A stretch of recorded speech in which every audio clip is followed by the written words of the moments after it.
Hello, yes. My name is África. I'm a writer and a narrative designer for Ubisoft Byte. And currently, we're preparing for the launch of Anno 1800. And being as we are in Berlin, Germany, I expect you guys to be kind of acquainted with the franchise. But just in case you don't know our case study for today, I think I will let you watch our closed beta trailer, which I think is very illustrative of all the systems that we have in our game, because after all, we're going to talk about systems. So, yeah. Anno 1800 aims to be both an evolution and a return to form for the series. This newest entry will let you build and conquer a world with endless possibilities as you discover the 19th century and lead your own industrial revolution. Workers and farmers are the backbone of your island and have many needs to be tended to ensure their happiness. Make sure they're well fed, clothed, clean, and not too overworked, and your growing city will flourish.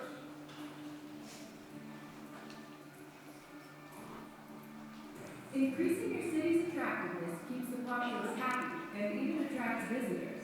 But there will always be a push and pull between attractiveness and progress. The new newspaper feature shows the impact your decisions have made on your citizens. You can always change these negative stories for propaganda, but that can have consequences of its own. As your empire grows, so will your alliances and trade routes. This will take you far from your target island, but nowhere is as breathtaking and unique as the New World. Once discovered, the New World will become a crucial extension of your empire, giving access to resources needed to propel you into a wondrous new age. But beware, the more you expand, the more complicated your relationships with other leaders become. You may have to fight for what's yours.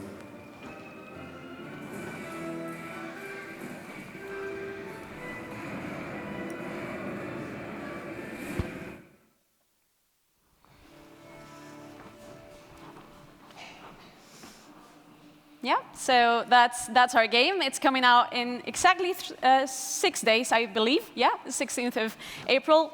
So yes, you have seen it's a very systemic game. It's a city builder, but it also has a lot of elements of economic simulation, trading, military. It has it all. It has it all. Why is writing for a game like Anno 1800 different from writing for any other more linearly classic narrative game, say, I don't know, Assassin's Creed, for example? Well, as you have seen, everything in this game works through a complex, interwoven system of systems, which means that outside of our campaign, every interaction with other characters occurs in a non-linear way. So we can only sneak in, when we write for these interactions, we can only sneak in very small pieces of information from the characters that is going to be out of an order. So it's definitely a challenge. So that's what we're going to talk about today. We're going to see how players interact with these characters and how we put all these pieces of the characters into the lines we write for them. So what type of characters do you meet? What people do you meet in this game? So outside of the narrative characters that we only experience through the campaign, we have 3 main types of characters.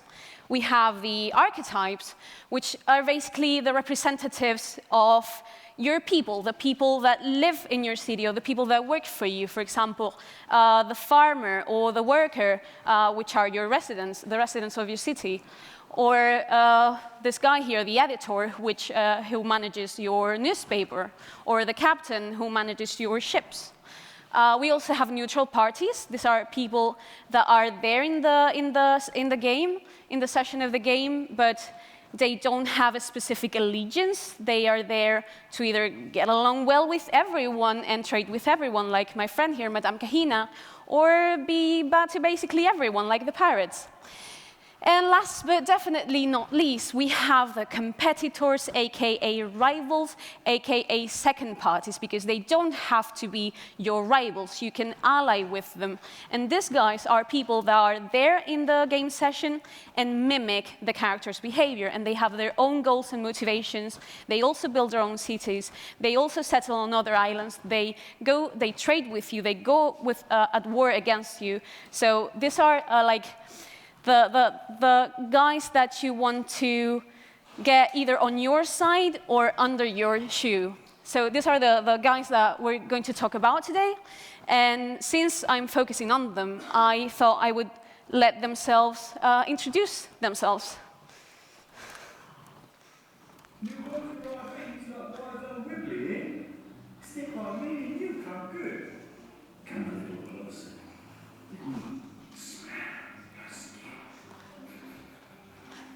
Don't worry, I don't mind. I know. I'm Heshua Princess Jean. My father and mother sent me as an ambassador. Oh no, looks like I've trampled over you on my way to the top of the pile. So lovely to meet you. But a word of this. Always watch your back. Nice to meet you. I just returned from my expedition. I'm Betty Jorgensen, chairman of the Jorgensen Foundation. Gaspar, one glance of my cityscapes will tell you all you need to know. Lady Margaret Hunt, May Harder. I hope you're not expecting me to go easy on you. I still have the executive power of a nation, but from I don't need it. Where's my ear trumpet? Want me to do what? You must be out of your mind. Yeah, so these are the lovely characters that we have written for in Anno 1800. So first, let's talk about design. What are the features, what are the systems through which the players actually interact with these characters? So as you have already seen on the trailer, this is the most straightforward way we have to communicate with these allies. We have the diplomacy menu, which is this nice view in which you can get a very flat-out overview of your diplomatic terms with every of these parties. So here we see Veril Barra, George Smith, and Arthur Gasparov. You're at peace with all of them, but you could be at war. You could have an alliance with them. You could have trade rights with them. How do you get those states? By either gaining or losing reputation with them. That means we have actions to increase or decrease that reputation, like flattering them, that could go right or wrong, insulting them if you want to be on worse terms with them. You can offer them gifts, ask for quests, and once your reputation is good enough, you can actually ask for those treaties. You can declare war on them. If you don't want to be nice to them, you can request trade rights. You can request an alliance with them. And your success or failure at it depends on the reputation you have with them. We can, of course, if we have a trade agreement with them, we can trade with them. We can also go to war against them or defend ourselves from them. Then we have the shares. This is a bit more complicated, not complicated, but new feature. So our islands will have shares, and you can buy the shares from other parties. They can buy them from you. If you buy all of them, you can completely kick them out of their island, take over, and yeah, you can take over them. They can take over you. Quests, which we'll talk a bit more about in a minute, but of course, if you do things for them, they will like you more, they will give you cool rewards.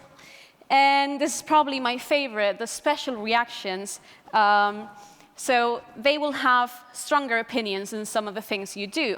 Bente Jorgensen here, for example, is a very environmental advocate. So she absolutely hates it when you pollute your island's environment, and you will lose reputation with her. She says, oh my, what tragedy for your island's natural habitat. Karl von Maching, yeah, he wants to be at the top of the game. And yeah, he doesn't appreciate you expanding faster than him, settling more islands than him. So he will not like you if, he says, I am a baron, land is for me to own. One of my favorite examples is, so George here, as a child, had an accident on a mine. So if you build a lot of mines, he will have some of these bad memories coming back to him, and he will say, you think my memory of that day might have faded by now, and he would, lose a bit of reputation with you as well. And we have some extra bits and pieces. If you check the way they build their city, some of them might focus on building more harbor defenses, or a lot of military ships, or because they are very aggressive admirals that want to conquer you and everyone. Or they are just interested in building amazing cities like Gasparov, and they use a lot of ornaments and attractiveness buildings, such as the museum or the zoo.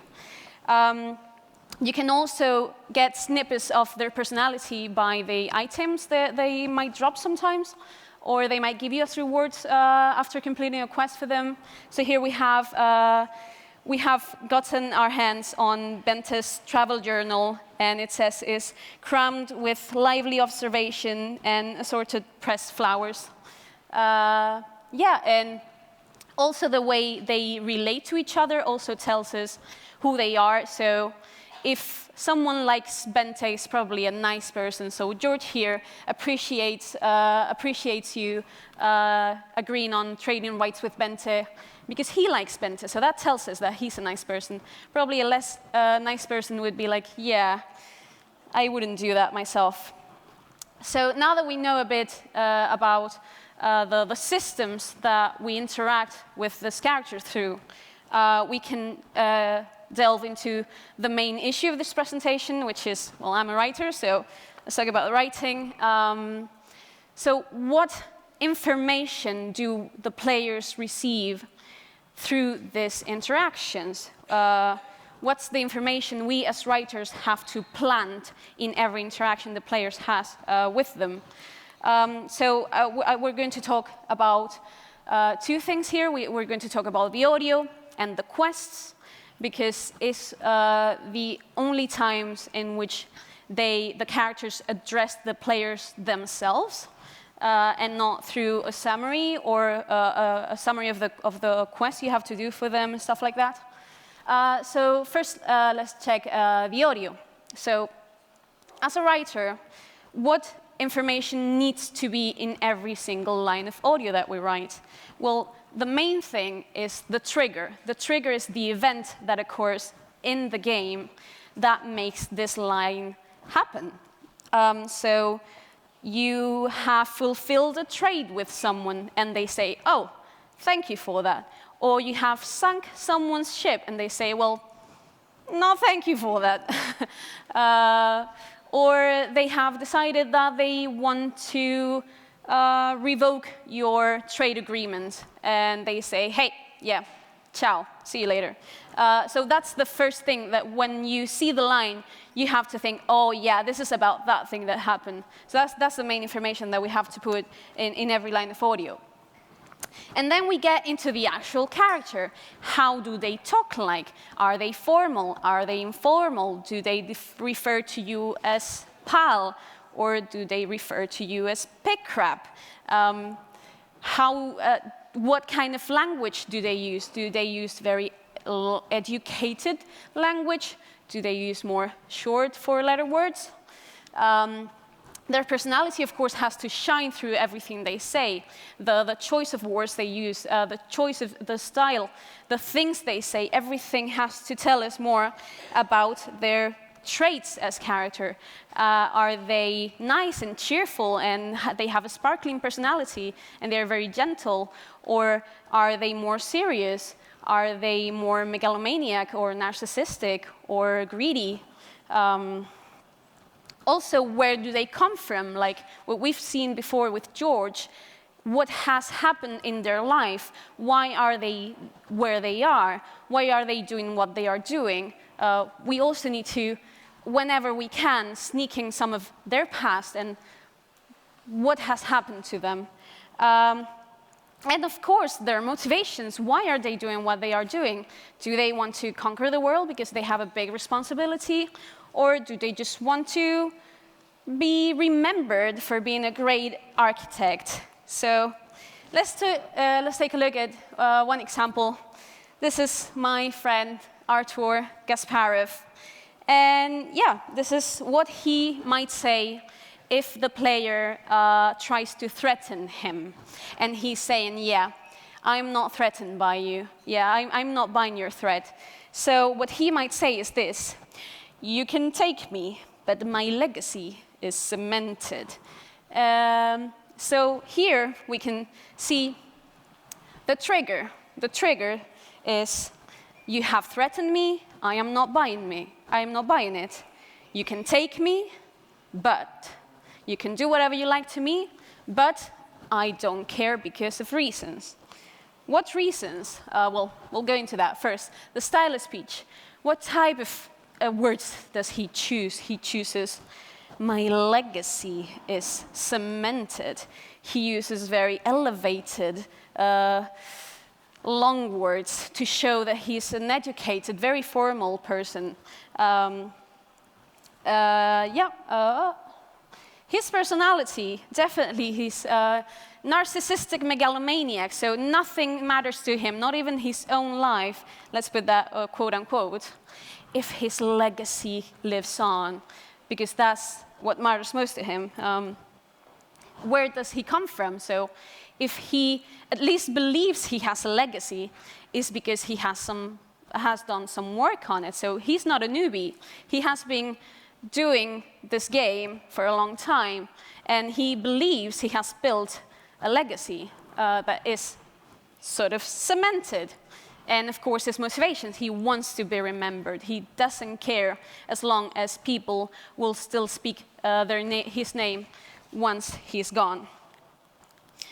But beware, because there are some things that we have to bear in mind every time we do narrative for games, as we talked about earlier. So everything we write in a game is limited, everything. Reasons are there's not enough UI space, or it is kind of limited in a way. And it's specifically the case in audio, because we have just a tiny window up there that shows a very small line. But it's not only limited by UI, it's also limited by the player's attention, definitely. The player's attention is the most precious resource you have. You cannot let go of your player's attention. So you have to keep things as short and snappy as you can. When you're writing for audio, you have to keep in mind that it will be acted out. It will be actually spoken by a voice actor. So you need to mind the pauses, the rhythm, the wording, that it needs to feel natural. And you also have to be careful about the things they say. Sometimes it will be in character for them to call the player friend, but maybe they are at war with each other, so it doesn't make sense. So you have to be very careful about not putting into the lines details that might go against the interactions that the player is having with the character. And also, if the character's personality would be completely against being interested in any sort of way about the trigger, we still have to find something for them to say. It's the opposite case.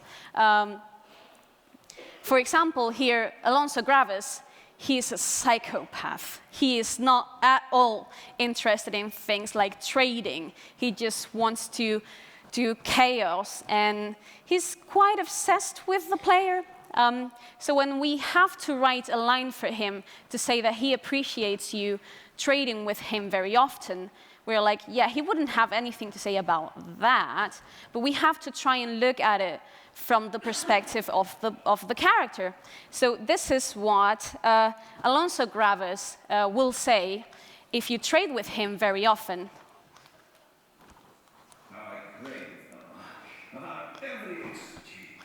Yeah, he has a different angle about it. And very quickly, we have to talk about the voice actors, because you cannot speak about writing for audio, leaving that final side of the process behind. Of course, you have to be involved in the casting. You have to try and find the perfect actor, the perfect voice, or someone who is as close as you can get to what you have envisioned. And of course, it is the writers or the creative directors' responsibility to make sure that the actor actually understands what character they are voicing. So they need to understand their personality, their motivations, their background.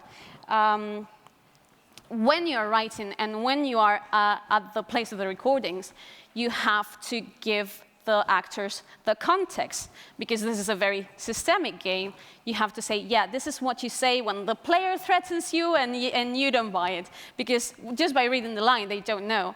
You also have to keep, of course, every parenthetical information that you would see in the script of a drama play, for example, everything that, oh, this is anger, this is sarcastic. And for me, the most important thing is you have to trust your actors. They know what they are doing. They can do their job very well. If you don't let go of what you have envisioned, you might impede their work. So you have to trust that what they are doing is going to turn out as you thought it would be, or sometimes even better. And I have brought for you an example by the actor who voiced Beryl Mara. This is a very shady lady, and she's like a mafia boss, but at the same time, she's sort of sweet in a not so sarcastic way. She actually means some of the sweetness she has. And I think the actor really understood it, and I would like you to listen to the way the actor voiced this line. With the dirt she has on, it be wise to head for. So you can see she's shady, she knows things about you, but she's not just threatening you, she's kind of actually giving you the advice like, yeah, you want to keep me on your good side.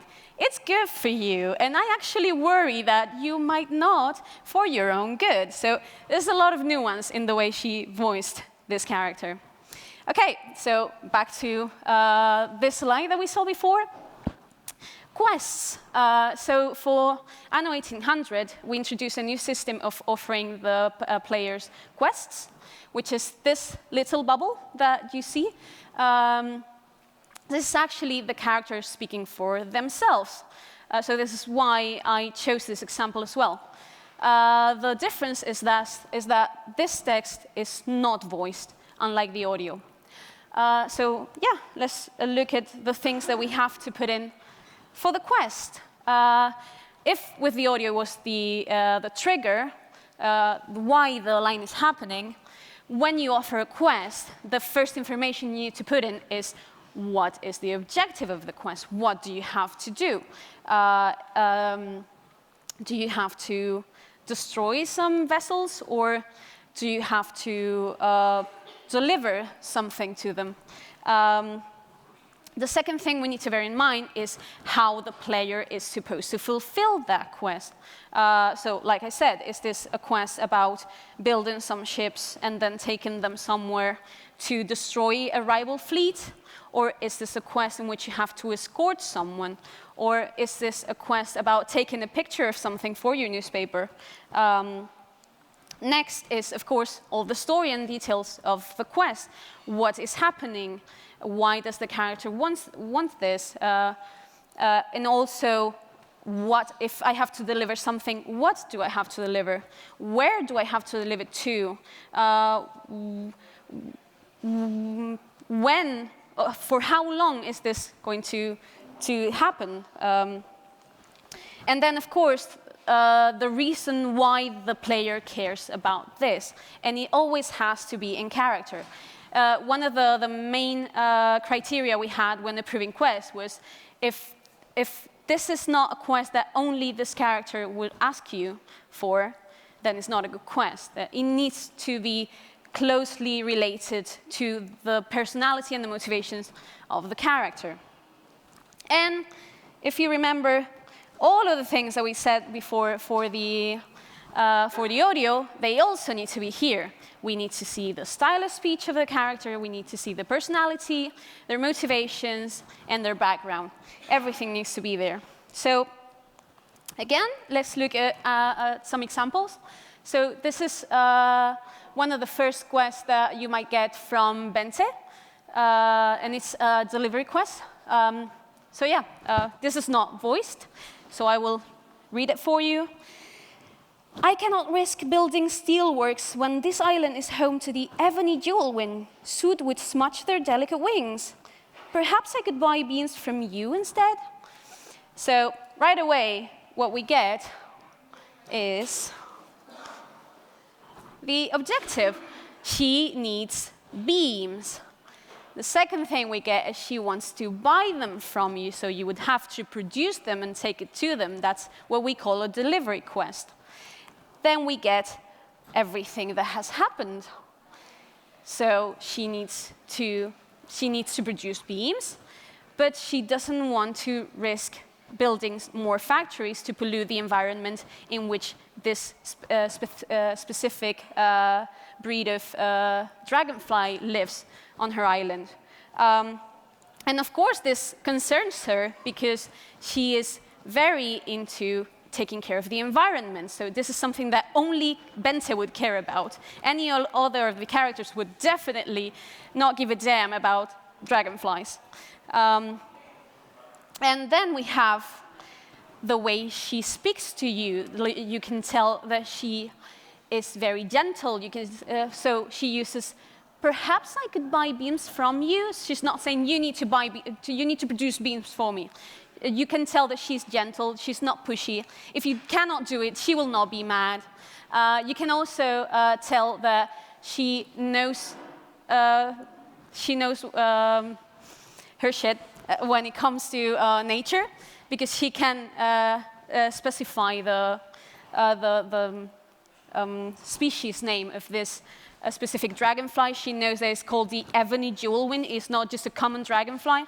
So she's very passionate about nature. We get some of her personality traits. And we can tell that she's a nice person that cares for the environment. Things that we need to bear in mind when we write for quest. Again, they need to be as short as possible. If you remember the previous slide with the bubble, it's a very tiny bubble that appears in the middle of the screen, and you cannot put a big block of text right there. You need to keep it as short as you can. And again, the players would be doing other stuff while this pops up in their screen. So they might just look at it for a couple of seconds. So we need to make it as short as we can so they actually read it. What's another thing that we need to do for that is it needs to be very, very simple. So even if the player skims through the text, they need to get a sense of what's happening. And if you write a very long, complex sentence, at the second comma, they will be like, yeah, what do you want me to do? Shut up. For that purpose, we need to introduce some of the keywords. And we will look at an example now. But if they need beams, they need to see the word beams. If they need to find something around the church, they need to see the word church. So it sticks to their mind, and they get a sense of what they are going to be expected to do. And meanwhile, we do all this stuff. It also kind of needs to be a bit interesting. It cannot be just, hey, I need beams, there's dragonflies, bring it. No, you have to kind of make it interesting to read and stylish in a way, funny to actually take the time to read through it for as long as you can. So yeah, this is a quest by Beryl. We already know her. So without reading it, the first thing we see is pirate hunters, my ships, criminal, insulted, offense, and unpunished. And without reading the text, we can tell that she wants us to destroy someone. probably some ships, because she's talking about ships. So she says, "Can you believe darn pirate hunters are targeting my ships? Me, taken for a lowly, disorganized criminal? I've never been so insulted in my life. This offense cannot go unpunished." So we see that it's kind of interesting to read, but at the same time, it's very, very simple structures of language, and you can vary in a screenshot, just get the keywords right away. So, in short, every interaction with a character in a systemic game is going to be very, very short, and most of the times it's going to be about a specific topic. Trade rights, sinking a ship, hey, I like that thing you built, or hey, I need you to destroy some ships for me. We don't get to spend much time with the characters. So in those short interactions, we only get to give small snippets of the characters, and we're very limited. But keep calm, because we have a lot of other ways to deliver this information, and there are plenty of interactions. So if you cannot squeeze in all of the details in only one interaction, there's always time for more. There will be another chance. And the main thing to do here is you need to know your characters like the back of your hand. You need to know exactly what they are like and exactly what motivates them. And if you do that, and if you pour their personality into everything they do and say, then hopefully you have given the players all of the pieces of the puzzle that they require to build these beautiful personalities and fall in love with our characters, or hate them if we want them to hate them. And yeah, that's it.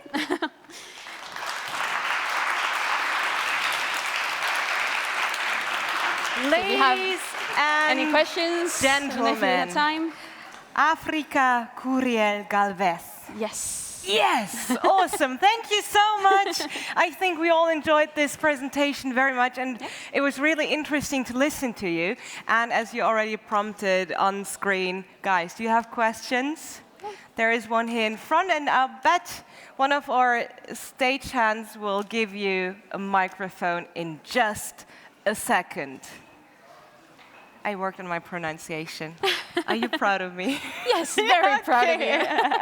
There you are. Thank you so much. Hey, thank you for the talk. That was really, really great. I think it's a great challenge to write systemic characters. So in linear games, you can often leave the game and avoid repetition and kind of evolve the characters. So my question is, when I write systemic characters, they don't leave the system, so you see the character often just as a vehicle for the system, for the gameplay and stuff like this. And you have a lot of repetition, and they don't evolve. Do you have any hints or tips to, or your take on it, how we can escape that challenge? Or? Yeah, so that's one of the challenges, definitely, that when you have such a small space to convey their personality, oftentimes, and again, because it's systemic, they don't get to grow much through the game. So it's easy for them to end up being flat characters. So you only get the same note for their characters throughout the game. So for me, the main thing to remember is when we create great characters, we want every player to see that, right? Even if we're not talking about games, even if we're writing a story, we would create a great character and then find scenes to give them, to tell the readers everything that we've created for them. When you're writing something like this, you have to create a very deep character, but you have to bear in mind that it will take time for the player to uncover all of this depth. And they will appear flat at the beginning, but as they interact with them, they will uncover all this depth. So that's why I said you have to keep calm. Just just place whatever you can squeeze in each of their interactions. And if the player plays enough time, long enough, and our players in Anno spend a long time playing, eventually they will uncover all of this backstory that you have created for them. You don't need to panic. You don't need to put it like, yeah, this guy, his father died on a mine. No. Just keep calm. Just sneak those small details, and the players will be like, why is he talking about mines? Wait, what? He said something else, that his father died in an accident, and they connect that. And it's not an evolution in the game, in the progression of the game, but it is an evolution in the player's mind. All right, thank you. Oh, okay. One more, but quick, please, make it really quick. Hello, I also love your talk. My questions are kind of related, but since this is an unreleased game, let's say it's a theoretical question, not a practical one, because from what you said, basically, like any of those events can happen at like any point of the game, let's say. So do you, and I know you're kind of defined by the gameplay, but do you have the options for writing something like points of no return, like situation where you spoil your relationship with a character so much that you'll never be able to trade again or something? Or is it always just writing on the safe side in case you're a little bit of enemy, a little bit of friend? Or do you have the options to add sharper versions of the relationships when you like hate each other, or you get so close with a character that the dialogue changes? For the same event, for the same quest, there's a different way of presenting it. Yeah, so the only chance that we actually get at that is through the main arc. So every character has a main arc. You've seen the quest. So it's basically a line of quests that only happens when you have a very high reputation with them. You actually get to know them a bit more. And there you always get to know them in a more intimate level. And it's sort of I mean, it's not completely a no return point, but once you've seen that, then it's hard for the player to lose all that intimacy with the character. It is definitely hard, and outside of that, we don't have many ways of developing that connection to the player. But I think in the main arcs we have put a lot of love that I hope players will see. Yeah. I bet they will. Thank you so much for the questions. And guys, give it up once more for África. Thank you so much. And you can hand me your clicker. Thank you. Quickly, I want to say that Ubisoft Byte will have a booth here, and you can come visit us and chat with us. Upstairs, right? Or inside? Yeah. You'll find the booth. We'll come back to you. Oh, upstairs. I was right. Thank you so much. So at the networking session, right? Yeah. See you later. Thank you so much. And yes, it is time.